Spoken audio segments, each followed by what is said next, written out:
शाहदरा दरिया रावी के किनारे वाक़या शहर में दाखिले का अहम रास्ता है।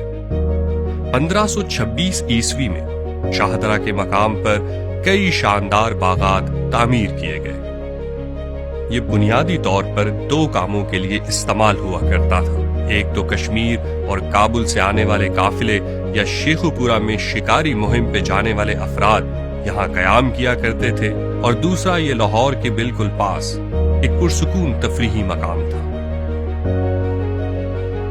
1611 ईस्वी में शहंशाह जहांगीर ने मेहरुन्निसा बेगम से शादी की और उनको नूर जहां के लक़ब से नवाजा।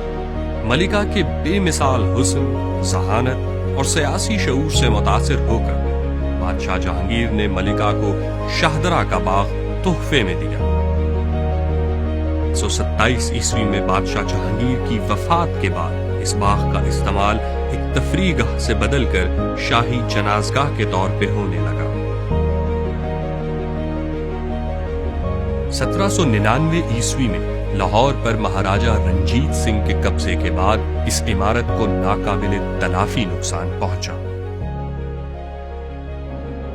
So archaeology is study of the past through its material remains. Any country, their past is known through their monuments and through their archaeological discoveries.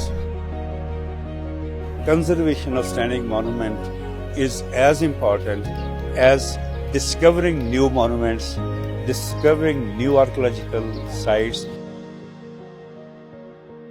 Conservation is only an attempt to continue the existence of a particular monument